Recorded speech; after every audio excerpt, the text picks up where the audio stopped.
Howdy Rock and Rollers. I had an experience today that being a pain nerd, and when things happen to you, you can't help but process it as it's happening in the context of what's going on sort of neurophysiologically, and then afterwards as well. So I've been ruminating on this all day. I've just been waiting I went to the dentist, and I've just been waiting for my mouth to stop being numb, because I already have a lisp. So if I also had a droopy mouth, it'd be very, I'm sure Instagram tells you not to do videos where your mouth's droopy.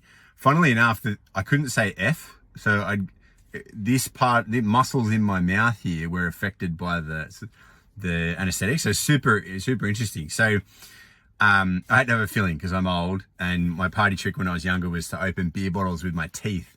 Not recommended. Do not do it. It will cost you a fortune when you're old. Stop it. Don't be dumb. So to do the prep work and things, they needled anesthetic into my gum. Because of the way the nerves work, that made the tooth numb, but it also affected motor nerves around my face, but it didn't affect the sense of vibration.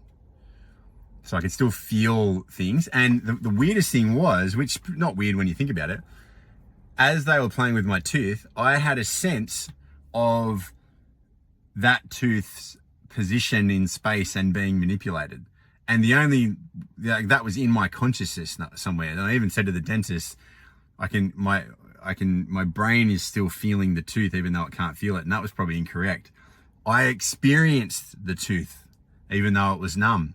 So, and this is, we'll get to why this is relevant for pain later, but the really instructive thing when stuff like this happens to you is to think about it in terms of how that happens to people and how we manage treating it, right? So I have the experience, including not liking needles very much, being a bit of a wuss bag, having not a fantastic, I went to change dentists. This is a great dentist. I have if you're in Newcastle, The Good Dentist, it's a great name. Jason at The Good Dentist, fantastic guy. But I don't like dentists generally.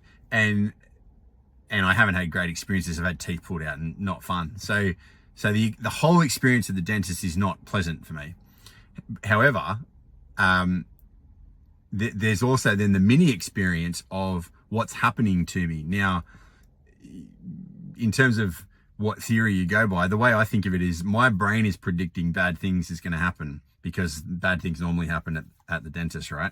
And it's expecting to feel the tooth, and then it doesn't. And it creates these sort of prediction errors around what to do. And then it has to fill the gap somehow, right? So I still have, but it's still getting some of the input from some of the nerves, just not all of it.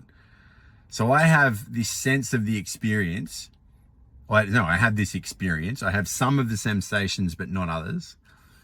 And then I have the overall person experience of me being there. And what I feel is all of them at the same time, right?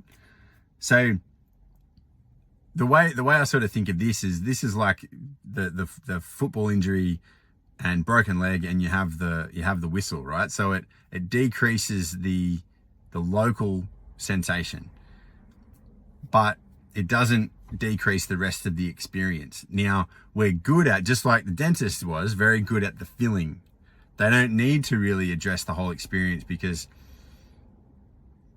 they address the person in terms of the customer, but not how they feel stuff. They are aware that trying to decrease pain is a good idea, but they don't have to think of it in the same way that we have to think about pain. So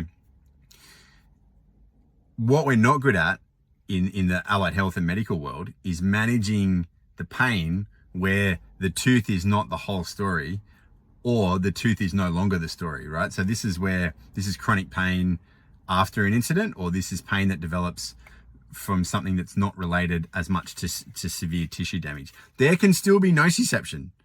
You can still have different elements of sensation as part of the experience. And lots of painful things that may not be traumatic have nociception. So it's not pretending that the sensation is not there, but sometimes it doesn't have to be, and there's still a bigger experience over the top. So in medical and allied health treating pain, we look for the tooth right? We try and do the filling all the time. Every intervention is almost solely targeted at fill the tooth. But what we know about, particularly with chronic pain, is that that's not it anymore. You can't just look at the tooth and think that you're going to be okay. So we have to think of the wider or the micro system in terms of the nervous system and all the other systems that work together. We have to also understand what it's like for the person. So the bigger experience of the whole thing. And I just thought that today was quite a cool experience for me to see how my system deals with things and how different things affect part of it. But the anesthetic didn't change my experience of it was still unpleasant, and I still felt things. I just didn't have the whole picture when it came to sensation. So when you're treating pain, if there's a tooth that needs filling, great, fill it. But don't neglect the rest of it. And sometimes there isn't a tooth that needs filling and shit still hurts. And people still need to get better. And they can get better most of the time, except when we fuck it up and keep looking for teeth to fill.